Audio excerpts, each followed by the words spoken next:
Ay no, sabi ni Richard Dolom, good morning DJ Toby, antok na antok ka DJ Toby, laban lang. Oo, antok na antok ako, bakit? Halata na ba sa mukha ko?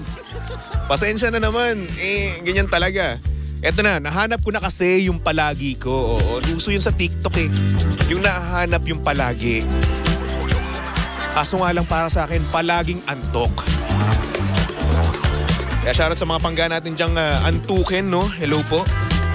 Laban lang tayo, ha? Hirap palang labanan ng antok, no? Lalong-lalo na pag nagtatrabaho ka. Ay, nako. Anyway, kung ikaw ngayon ay walang ginagawa ng mga pangga, magpatawag ka na sa amin through Messenger.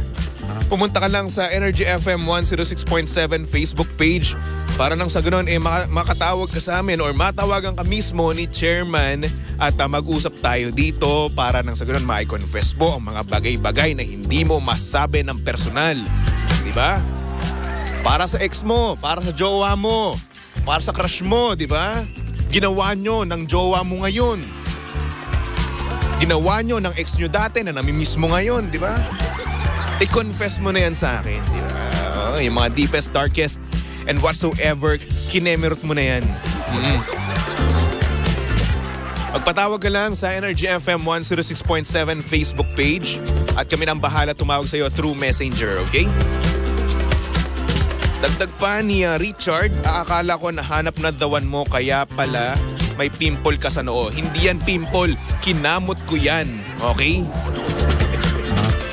At porkit may pimple, in love ka agad, nahanap ka agad dawan, di ba pwedeng madumi muna mukha ko? Ha? Kayo naman eh.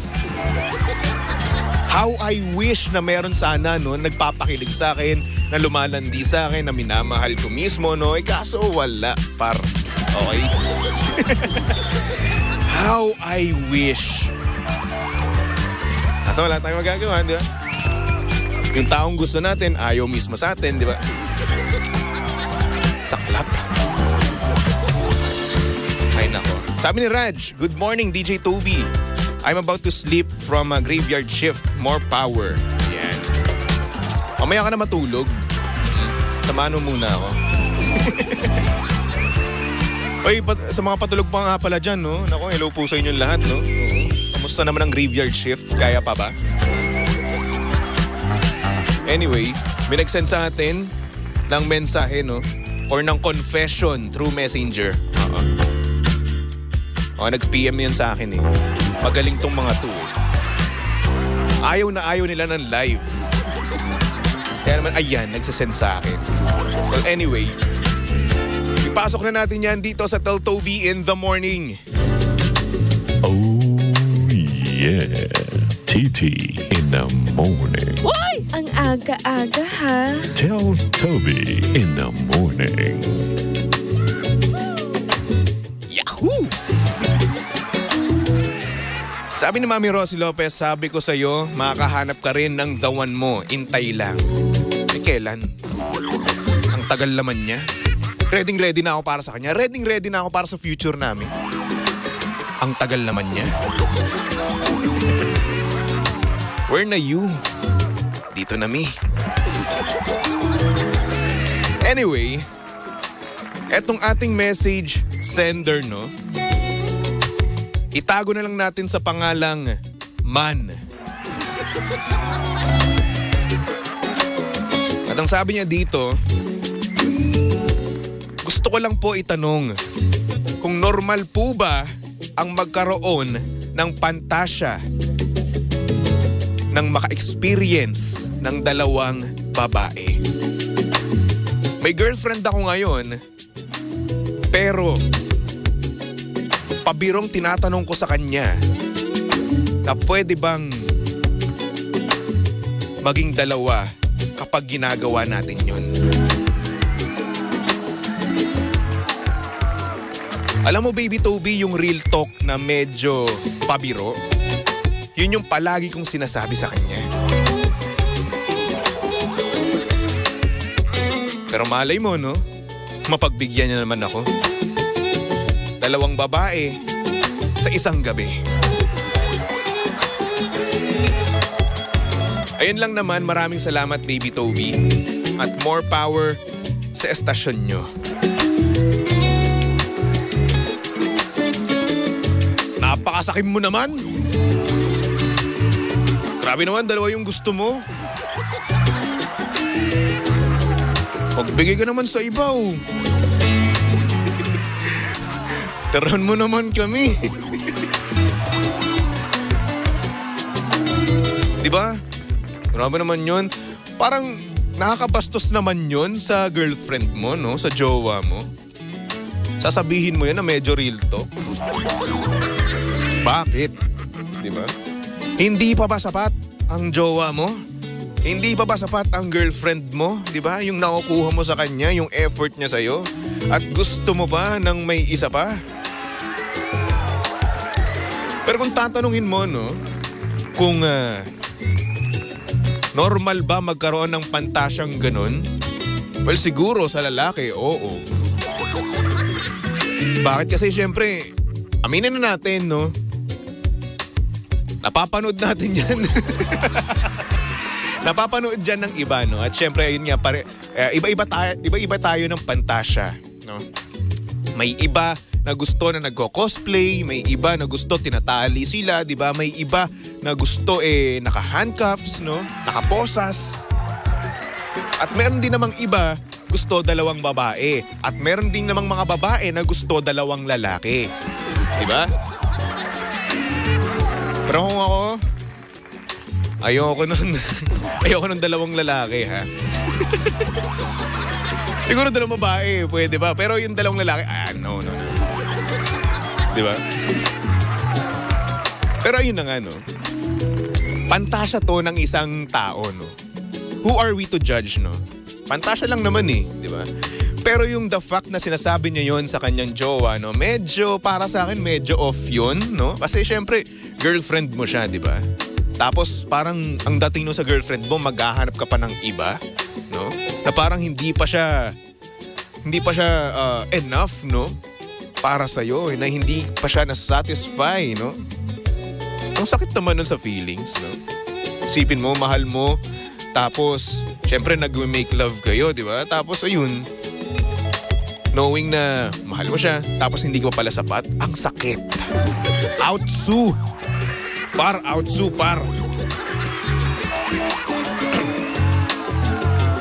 Sabi ni Mami Rosie Lopez, grabe naman yung dalawang babae sa isang gabi, baka matuyuan ka. Pantasya lang naman, kayo naman. Malay mo naman, di ba? Sabi ni Richard, 3 gusto ni Kuya. Grabe naman, yun kawawa si GF niya, tsaka nakakainis yun pag sinabi niya. Normal naman magkapantasya, kaso dapat wala ka jowa. Actually, lalo na kung dalawang babae, no? Tapos, syempre sasabihin mo yun, medyo pabiro, di ba? Tapos, alam mo na, medyo real talk naman pala, no? Totoo nga yung sinasabi ng iba, no? Minsan, jokes are half meant, di ba? Pero minsan rin naman, jokes are, 100% jokes, di ba? Ganun. Pero sa case ni Man, no, ng ating sender, medyo real talk. Gusto niya talaga, no? At inaawitan niya. At yun na nga, medyo fino-force niya, baka kasi nga daw mamaya, pumayag din naman yung kanyang girlfriend. But I doubt na papayag yun, no? Aba, sino namang girlfriend, no, ang papayag na merong isa pang babae, no, na matitikman ang jowa niya? Diba? Meron bang ganun? Siguro yung iba, oo. Na ganun din yung pantasya, no?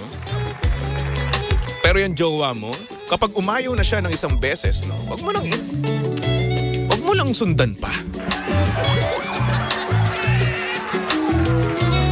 Diba? Sabi ni Pachi, he's looking for harlot. Actually, Sabi naman ni Yam, grabe naman talaga kayo mga lalaki, di makontento. Galit mo si ako. Oy, wag niyo naman lahatin. Hindi naman lahat ng lalaki ganun, no? Ako hindi ako ganun. Okay? Good boy po ako. Wala pa po akong karanasan. Opo, may halo po ako sa taas ng aking ulo. Sabi ni Mami Rosie Lopez, nakaka-offend kaya yun pag sinabi mo sa GF, hampasin kita sa ngala-ngala pag narinig ko yun. Diba? Siguro no, pag ako nagkaroon ng jowa, ng girlfriend, no? At nagbiro ako ng gano'n, no? Kahit biro, no? Babatukan ako nun. Diba? So isipin mo, no? Boyfriend mo na mahal mo, maghahanap pa ng iba. Gusto pa may kasama siya para lang, sabihin natin, masatisfy yung kanyang pantasya, no? Very, very wrong. Pero what can we do, no? Pantasya yun ng ating sender, di ba? Ang mali niya lang dito siguro, no? Yung pinupush niya pa mismo, di ba? Siguro yung una, tinanggap yun ng girlfriend niya as a joke talaga. Pero yung as time goes by, pero sinasabi mo pa rin yun, ay, nako, no way. Pero what if, no, pumayag nga yung girlfriend niya? What if pumayag na magkaroon ng isa pang babae sa kanilang isang gabi? Diba? What if lang naman? Eh di napakasaya na itong ating sender. Grabe, yung pantasya niya nasunod. Yung iba mapapasana all dyan. But I doubt. But who knows, di ba? Malay mo, yung girlfriend niya, bandang huli, gusto rin naman pala ng ganun, maki-experience sa mga ganung bagay, no? Nag-explore sila. Malay mo, Dora siya. Dora yung girlfriend niya. Dora the Explorer. Iba naman tayo ng pantasya, no? Nasaktuhan lang talaga na yun yung pantasya ng ating sender, no? Ako, pantasya ko, ano ba? Mag-cosplay siya. Mag-cosplay ng isang anime character na gusto ko mismo. Ayun. Sabi ni Jepoy, baliktarin mo yung sitwasyon, Gar. Tama, di ba? Good point to, sabi ni Jepoy. What if yung girlfriend mo naman ang magsabi sa'yo ng gusto ko ng isa pang lalaki, di ba? Good point, Jepoy. Kasi syempre, di ba, tayong mga lalaki, no? Ayaw natin makita pa ng isa pang Di ba? Ayaw natin makita ng ganun. Kaya tayo, no? Hindi tayo papayag. Tama ba ako? Di ba? Kapag ang girlfriend mo nagsabi ng ganun, ma-offend ka rin, di ba? At iisipin mo na, teka, hindi pa ba ako sapat? Teka, hindi ko ba siya nasatisfy? Teka, masyado ba siyang naliliitan sa akin? Ganon yung papasok sa utak natin. At the same time, ganon din ang pumapasok sa utak ng girlfriend mo. Good one, Jepoy Jefferson. Nice one, Gar. Diba? Same logic. Diba? But, same result. Ayaw ka rin. Ay, nako. Anyway. Man, good luck sa'yo, no? Good luck sa'yo, man. At sana, tigilan mo na yan sa kakasabi sa girlfriend mo. Baka si mamaya sobra na siyang na-offend sa'yo at hindi natin alam baka kung ano nangyayari sa utak ng girlfriend mo, di ba? Ay. Man, good luck.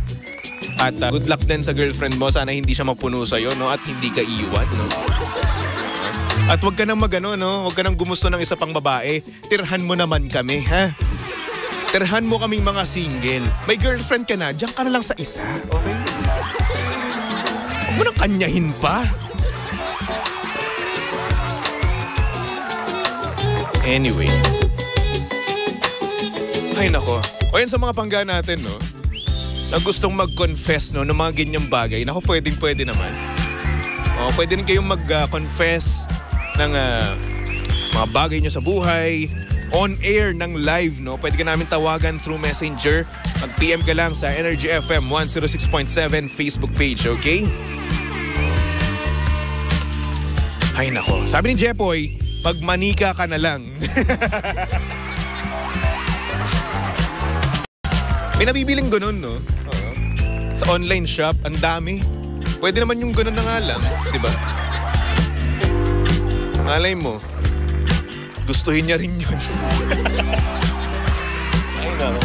Anyway, mga pangga, magbalik tugtugan nga muna tayo, no? At for our next song, here's a song from Jamie Miller titled Here's Your Perfect, no? Para sa mga pangga natin magle-let go na at nakita nila kung paanong or kung saang paanong paraan nila ile-let go ang kanilang mahal sa buhay. Oo.